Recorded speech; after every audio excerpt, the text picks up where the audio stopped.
Welcome back. You're on 7:31 a.m. The obituary was already on the desk when I unlocked the front door, just sitting there, clean, centered, freshly printed.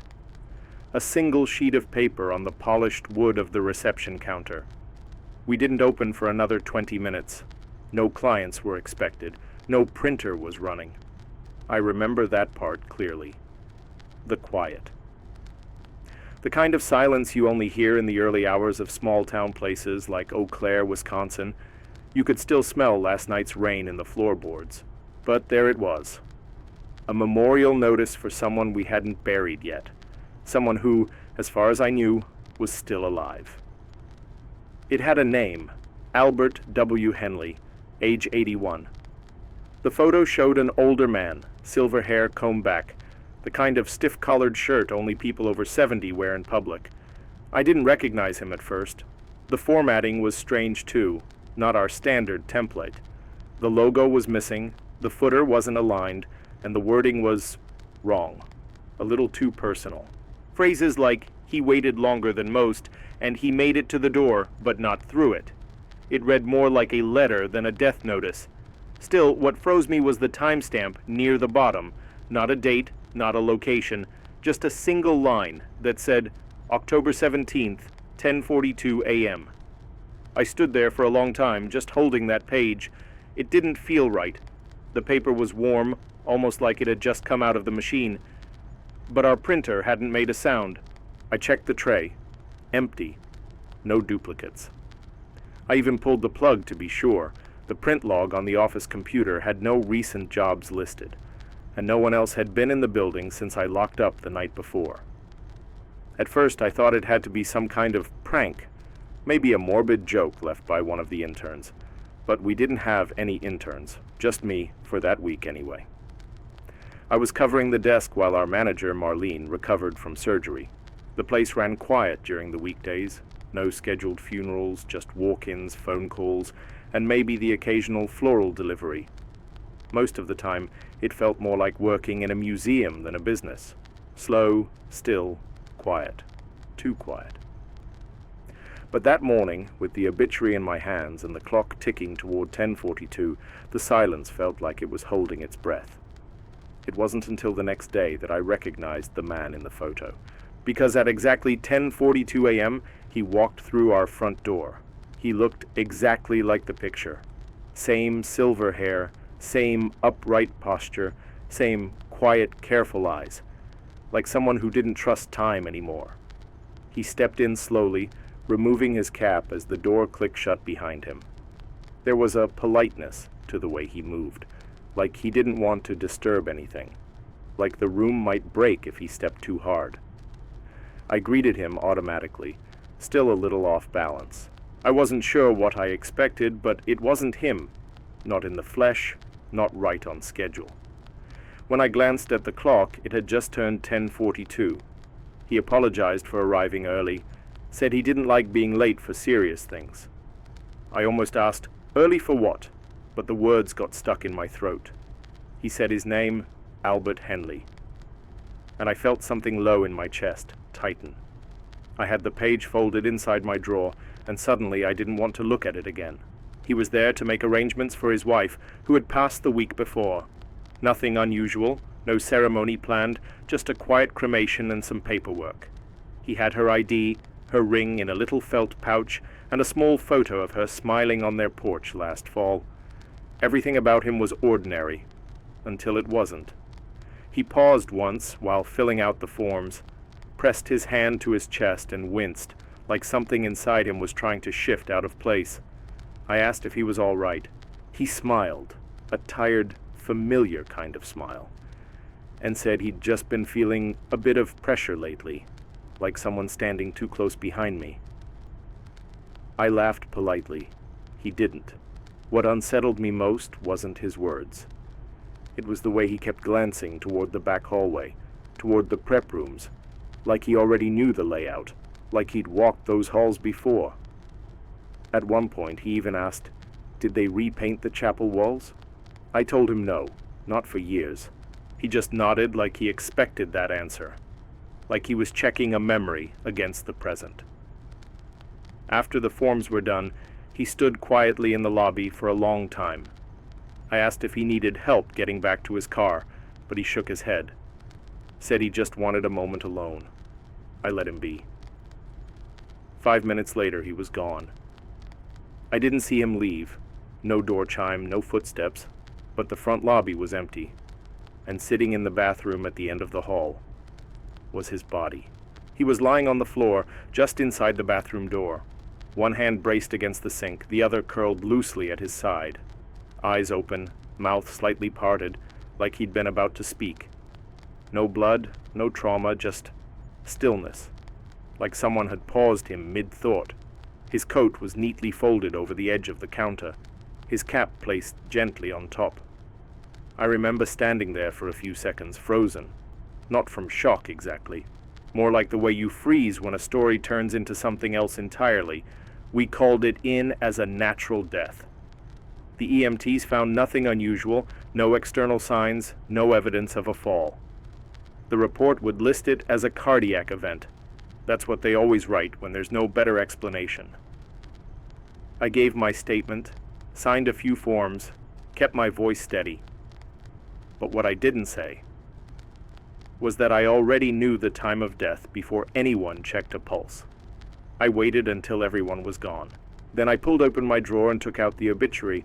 The timestamp near the bottom read exactly as before, October 17th, 10:42 a.m. And now there was something else. A sentence I could have sworn wasn't there before. A small line just beneath the timestamp in a lighter font. He arrived early, but it was already too late. I didn't sleep that night. Couldn't. Every time I closed my eyes, I saw the image of him standing in the lobby, still polite, distant, and somehow already not there. The way he glanced down the hallway like he was remembering something, like he knew this wasn't his first time walking through.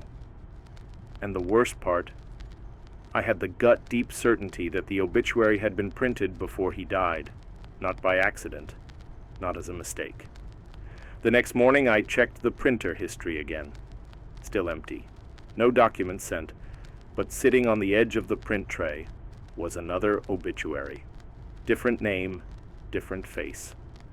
And the date on it was today. At first I thought it was some kind of sick coincidence. Maybe the printer was glitching, pulling an old draft from memory. But the layout was the same as the first. Not our formatting, not our font. No logo, no footer. Just a name, a short paragraph that read more like a confession than a tribute, and a time. 2:16 p.m. That was 2 hours from the moment I found the page.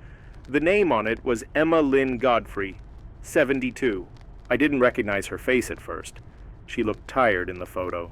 Sunken cheeks, deep lines around her mouth like she'd been holding in something for years. I checked our appointments. Nothing scheduled under that name. No calls, no walk-ins, no records.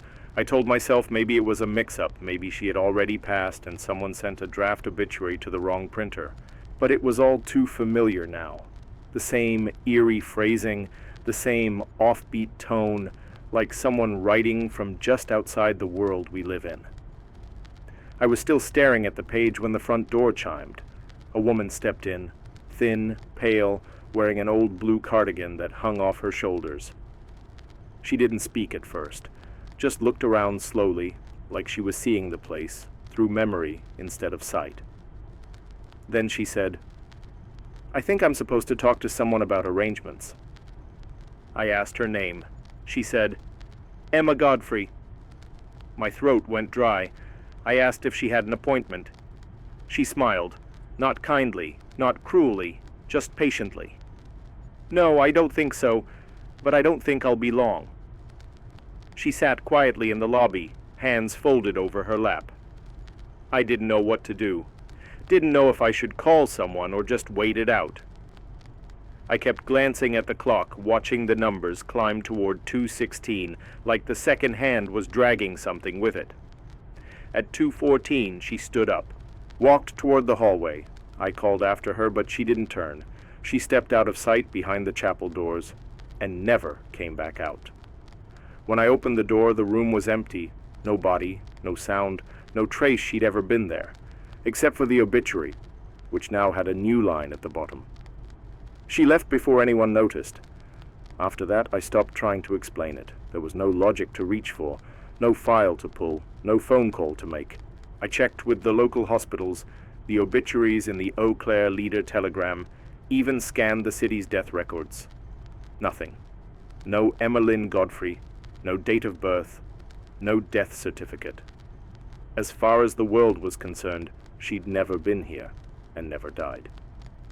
But I remember the way her shoes made no sound on the tile, the way she looked at the chapel like she already knew where to go. I started saving the pages. Every time a new one appeared, always early, always quiet, I'd fold it once and slide it into the bottom drawer of the reception desk. I didn't show them to anyone. I didn't try to stop what came next. There was never a pattern. Young, old men, women. Some walked through the door, others I'd never meet. But the time was always there, and whatever that time meant, it always arrived. One night I stayed late, just to test it. There was no appointment, no activity. But the printer whirred at 6:03 p.m. and spat out a name I didn't recognize, James E. Morrell. I opened the door, stepped outside just to clear my head, and watched a car run a red light at the intersection. T-boned a silver sedan.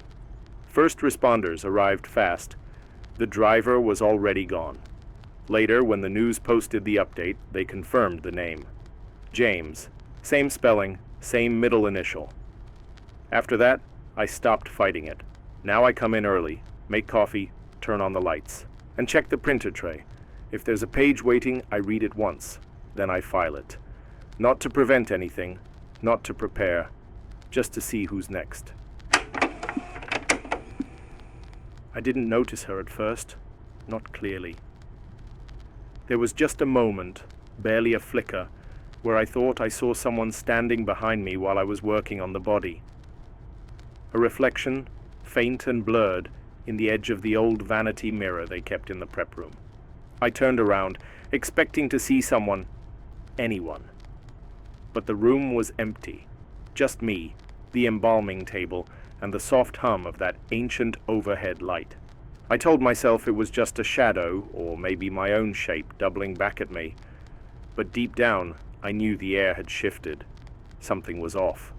She only appeared when I was preparing women, never men.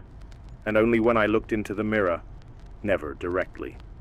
The funeral home was in Bainbridge, Georgia, quiet place, surrounded by pine and humidity, thick enough to taste. I was brought in to cover a 2-week stretch while the regular mortician was out recovering from surgery.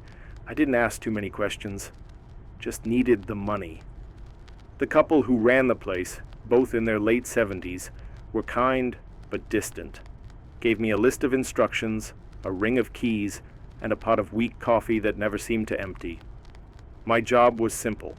Prep the bodies, make them presentable, file the paperwork, lock up at night. Nothing I hadn't done before. But this place was different. Not because of the work, but because of the way it felt when you were alone inside. There was a mirror in the prep room that didn't seem like it belonged there. Oval-shaped, framed in old walnut with these dark streaks in the glass that never wiped away no matter what I used. They said it was antique, been there since the place opened back in the 50s. I used it during touch-ups, smoothing foundation, adjusting the hair, checking symmetry, all the little things families notice when they lean in for that final look. The first time I saw her, I was working on an older woman, mid-70s, stroke victim, routine prep. But when I looked up to check the powdering under the chin, I saw what looked like the edge of a dress. Black, long, just brushing the floor, standing behind my shoulder. I didn't turn around right away. I froze, waited, watched the mirror. But the moment I moved, it vanished. I didn't say anything to the owners. I wasn't sure what to say. You don't walk into your third shift and start talking about ghosts, not if you want to keep the job. But the next time I worked on a female body, she came back. Same place, same mirror. This time I could see a bit more. A hand, thin and pale, resting at her side. Not touching me, just hovering there. Quiet like she was waiting. That was the word that came to mind. Waiting. It wasn't a threatening presence exactly, but it wasn't passive either. It was deliberate, intentional. She was there for them, or maybe for me. I tried to ignore it, told myself it was stress or fatigue, but then something else started happening. Little marks began appearing on the bodies after I was done. They weren't there when I started. I'm sure of it. Subtle at first, faint lines around the wrists, small indentations on the shoulders, like pressure had been applied after I stepped away. One woman had what looked like 4 fingertip bruises on her collarbone, evenly spaced, gentle, like someone had rested their hand there for just a moment. I checked the cameras. The funeral home had a single overhead feed in the prep room, no sound. Nothing unusual on playback, just me, working in silence. But when I looked closely at the frame where the mirror should have been, her reflection wasn't there, not even a hint of it. Let me know if you'd like me to continue with part 2. We'll build the tension slowly until it turns cold and sharp. After that, I stopped looking directly into the mirror. I'd angle my gaze just enough to check the work, then drop my eyes. Something about holding that reflection too long made my skin crawl. It felt reciprocal, like the longer I looked, the longer she had to study me back. One night, I grabbed a small compact mirror from my kit, just a cheap thing with a cracked lid. I figured maybe using that instead would help. It didn't. When I opened it mid-prep, I saw her again. Same position, same dress, but now closer, almost just behind my shoulder. I hadn't heard a single footstep. The room was dead quiet, as always. But there she was, sharp and motionless, with her head slightly tilted, as if she were listening. I told myself I was being dramatic, sleep-deprived, maybe projecting. I tried switching stations on the little AM radio they kept on the supply shelf, just to break the silence. But every time I adjusted the dial, all I got was faint static or old gospel music that dipped in and out like it was being played from underwater. The air started feeling heavier in the prep room, not colder, just dense, like it took more effort to breathe. And I began to notice the smell of the place shifting, less like chemicals, more like old perfume. A faint floral scent, powdery and stale, like the kind you'd find in the bottom drawer of a grandmother's vanity, or on a dress that hadn't been worn in decades. Then came the night we received a rush case, a young woman pulled from the river just outside Bainbridge, drowned mid-30s, found by a couple out walking their dog near the levee. There was no one scheduled to claim her body yet, no family, no name even. Just a call from the coroner and a sealed transport container dropped off at the back entrance. I was the only one on shift. I didn't want to take it. I asked if we could wait until morning, but the owners had left early, and the call came in as urgent. So I prepped the table, pulled on the gloves, and wheeled her in. She looked peaceful. That was the worst part, like she'd just gone to sleep under the water and never woke up. Her skin had that waterlogged softness, but her features were intact, calm even. I laid her out, dried her gently, and began the slow process of restoring her face. Foundation, powder, a bit of soft rouge, something quiet and neutral, enough to make her presentable. I did everything like I always did, but the whole time, I could feel the mirror behind me. I held out as long as I could. I worked with my head down, breathing shallow, hands steady. But eventually I had to look up, just to check the alignment, the mouth, the hairline, the lashes. One quick glance, that's all I told myself. I lifted my eyes to the mirror and stopped breathing. She was there, not just a blur now, not a fragment. Fully formed, standing directly behind me, head tilted again, eyes open. And this time, she was looking straight at me. I didn't move. I couldn't. She stood just behind me in the reflection, close enough that I should have felt her breath on my neck, but the room was silent, still, cold. Her dress was old-fashioned, black lace, long sleeves, the kind worn for mourning 100 years ago. Her face, I can't describe it clearly. It wasn't blurred exactly, but there was something about it that refused to focus, like trying to remember a dream right after waking. Pale skin, hollow eyes, lips closed but not tight, like she was waiting to speak, or worse, waiting for me to. I turned my head slowly. Nothing. The room behind me was empty, but when I looked back at the mirror, she hadn't vanished like before. She was still there, still watching. And for the first time, I wasn't in the reflection. My hands were on the table. I could see them. But in the mirror, only hers. Only her. She was standing where I should have been. Something dropped to the floor behind me, the small bottle of foundation I'd been using. It didn't fall off the table. It was pushed. I didn't hear it roll. It just hit, flat, like it had been swatted straight down. I backed away, eyes still on the mirror, and reached for the cloth we used to drape the table. Without thinking, I threw it over the glass. My hands were shaking hard enough that the fabric slipped twice before it finally stayed. I left the body unfinished, walked out, locked the prep room door behind me and turned off the lights, even though I knew it wouldn't matter. I didn't sleep that night. Kept every light on in the tiny apartment above the garage the funeral home let me use. There were no mirrors in there. I checked. Just a microwave door, the dark surface of my phone, the glossy window pane above the kitchen sink. I covered them all. But still, as I sat on the edge of the bed sometime after 3 a.m., I smelled that same faded perfume, faint, powdery, hanging in the air like dust. And that's when I realized it wasn't the funeral home that was haunted. It was the act of seeing her that opened something. And now, she didn't need the mirror anymore. I went back the next day. I didn't want to, but I had to. The owners were waiting when I walked in, both of them standing behind the reception desk like they already knew. They didn't ask why I'd locked the prep room. They didn't ask why the body hadn't been finished. The woman just handed me a fresh pair of gloves and said softly, "You can cover the mirror if you need to." That was it. No surprise, no questions. Just quiet understanding, like this had happened before. I didn't say anything, just nodded and went back to work. But I couldn't bring myself to finish the young woman's prep. Not in that room, not with that mirror. I transferred her to the main chapel table, something we never did before embalming, and did what I could under the overhead lights.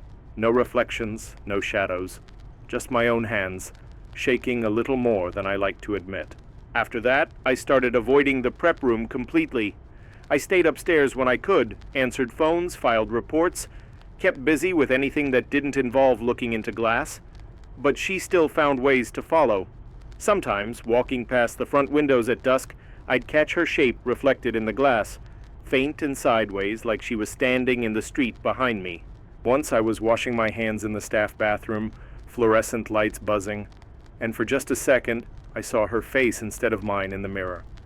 Not a full image, just the suggestion of a face, and it wasn't mine. I tried telling myself I was tired. That stress does weird things when you're around death every day, that my mind was folding in on itself from the silence and the chemicals and the hours without sunlight, but every time I came close to believing that something else would happen. Like the morning I found my name written in the condensation on the chapel's front window. 3 letters, smudged but unmistakable, drawn from the inside. No one else was there. I hadn't spoken my name aloud all day. That was when I started to believe this wasn't about her wanting to be seen. It was about her learning how to see me. I left the job a few days early. Told them I wasn't feeling well, that I'd caught something from the embalming chemicals, which isn't a real thing, but they didn't argue. The old man just nodded and said, "You'll dream of this place. We all do." Then he turned and walked back into his office like he hadn't just said something that would sit with me for years. I drove out of Bainbridge before sunrise the next morning, barely awake, barely breathing, with the mirror in my rear view covered by a strip of black duct tape. I didn't look back once. Thought that might be enough, that if I put enough distance between me and that building, I could forget what I saw, or what saw me. But forgetting isn't the same as unseeing. And whatever she was, whatever I let in, it didn't stay behind. The reflections came back first, faint, soft, like echoes. A bus window, a computer screen in sleep mode, the back of a soup spoon in a diner. I'd catch her in angles that didn't make sense, off-center, always behind me, always still, never moving, just watching. I started keeping towels over my bathroom mirror, switched my phone screen to grayscale, stopped using glass doors. None of it helped. One night, walking home late, I passed a dark storefront and glanced at the display. And there she was, pressed to the inside of the glass, face turned toward mine, closer than she'd ever been. No one else saw her. They never do. But I knew she wasn't fading. She was learning. She's quieter now, but not gone. Sometimes I catch her reflection in places that shouldn't reflect anything. A puddle that's gone dry, the side of a parked truck with no windows. I don't look long. I've learned not to. But last week, I slipped. I was brushing my teeth before bed and forgot to cover the mirror. Just for a moment. And in that moment, I saw her. Not behind me this time. In front of me. Face to face. And she was smiling. Like she finally understood something I didn't. Like she was waiting for me to say her name. I turned off the lights, walked out of the room, and haven't looked in a mirror since. They told me not to open the door, but they never said what to do when it knocked. Not loudly, not in any kind of panic, just 3 slow taps. Deep, deliberate, like someone was reminding me they were still in there. The first time I heard it, I thought it was the pipes settling, or maybe a drawer left half open. But the second time, I was standing right outside the cold room and there was no mistaking it. The knock came from inside Chamber 3, a room that wasn't supposed to be used, a room I'd been told, very clearly, to leave alone. The facility sat just outside Barstow, California, tucked behind an abandoned auto lot, the kind of place you'd drive past without seeing. It wasn't a public-facing funeral home, more like a storage site, a stopover for bodies in transit, waiting on paperwork or queued for cremation. I was hired for the overnight shift, security mostly. Make sure the place stayed locked, check the logs, reset the routers when they blinked out. The pay was decent, the job sounded simple, and the man training me, a guy named Curtis, seemed more tired than cautious when he gave me the usual rundown, where the breaker box was, how to clock in manually, which fridge doors liked to jam. Before he left that first night, he paused in the hallway and pointed down toward the back corridor, toward a thick, sealed metal door with faded yellow numbers painted above it. Chamber 3, he said, like he was naming something buried. You don't open that one. I asked if it was broken. No, it just stays shut. And that was that. The place had that permanent cold smell. Freon, floor polish, and metal, the kind of air that feels like it's been refrigerated for years.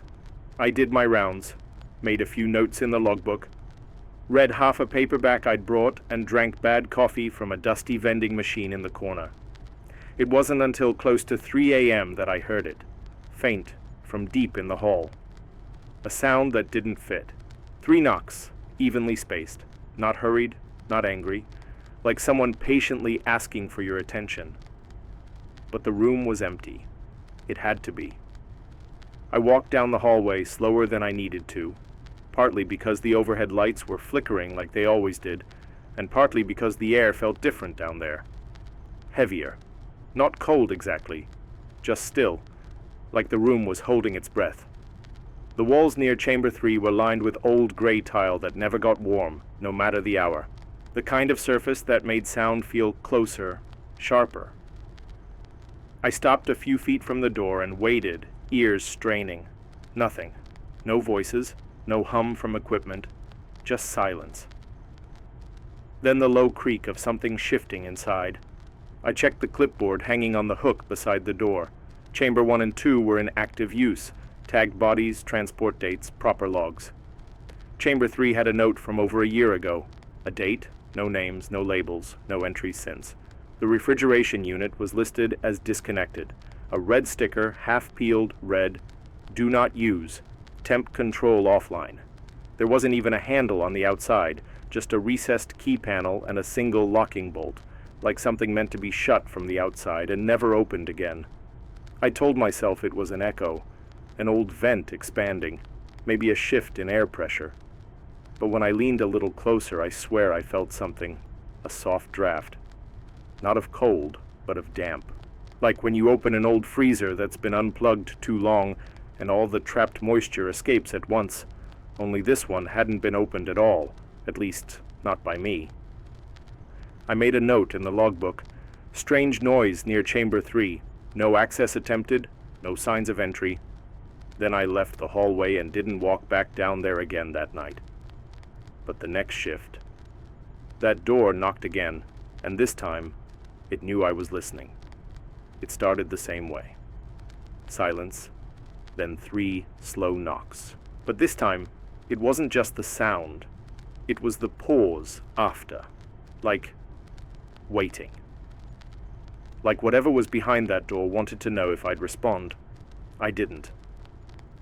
I sat at the desk and stared at the monitor showing the rear corridor, the grainy feed from the single overhead camera that watched the cold rooms.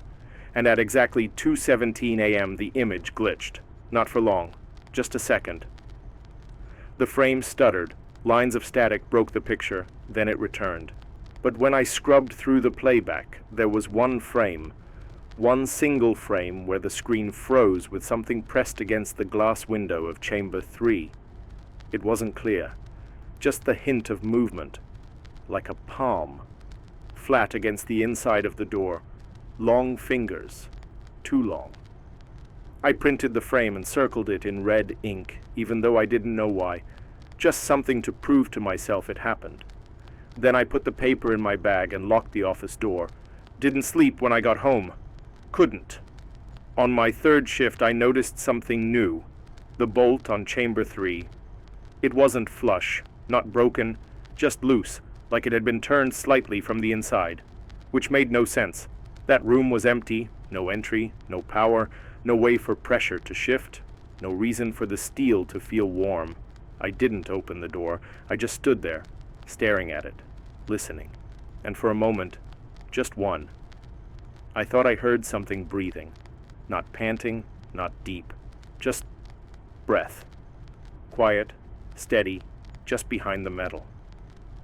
And right then, I realized something that turned my stomach cold. The knocking wasn't asking to be let out, it was checking to see if I was still here. That night I went in early, not because I wanted to, but because something in me needed to see if it was still there. The hallway felt different before midnight, brighter somehow, less hostile, but Chamber 3 was exactly the same. Sealed, silent, still giving off that strange humidity, even though the air around it stayed dry. I stood in front of it longer than I should have, hand resting on the locking bolt, listening. Nothing came. No breath. No knock. Just the faint whine of the emergency light above the door, and a slow realization I didn't want. Whatever was behind that door, it had started waiting for me. When I turned to leave, I noticed something on the ground, a tag. One of the plastic ID cards we use for intake, except this one hadn't been filled out, just a blank white card with the barcode already printed. But the backside, it had my name, typed in the standard format. Beneath it, a date of birth. Mine. And under that, time of death. October 29th, 12:03 a.m. That was 5 nights from now. I don't know how long I stood there staring at it. Could have been seconds, could have been minutes. I picked it up, turned it over in my hand, looked around the room like someone might step out and laugh, call it a joke. But the building was empty. Always was. I put the tag in my pocket, told myself I was done. No more night shifts, no more logbooks. I'd quit, just disappear. But that decision, it didn't feel like mine anymore. Because when I walked back to the front office, the monitor for the hallway camera was already off. Not unplugged, just dark. And on my desk was a folded sheet of paper, crisp, centered, printed in the corner. and the same barcode as the ID tag, and underneath it, in the same clean font, confirmed for retrieval. I never went back. I called in sick the next night, then just stopped answering altogether. Didn't check my email, didn't return the one voicemail Curtis left. Just his voice, flat and tired, saying, "I get it, just don't answer the door." That was it. No follow-up, no questions. Like he knew this was how it ended. I moved out of Barstow a week later. Found work in a warehouse near Needles, nothing glamorous, just enough to keep my mind busy and my nights full. For a while I convinced myself none of it mattered, that whatever was behind that door in Chamber 3 didn't get out, but the tag never left my pocket. I tried to throw it away once, but the next morning it was back on my nightstand. Face up, my name, my birth date, and the line that still makes me go cold when I see it. Time of death. October 29th, 12:03 a.m. The date came and went. I stayed up that night. Lights on, door locked, eyes fixed on the hallway like I expected something to step out of the drywall. Nothing happened. Just silence. The kind that presses in a little too tightly, like the air around you is waiting to be broken. Then, a few nights ago, I was brushing my teeth with the fan running and the TV still on in the other room. I shut off the light, stepped into the hallway, and heard it. 3 soft knocks.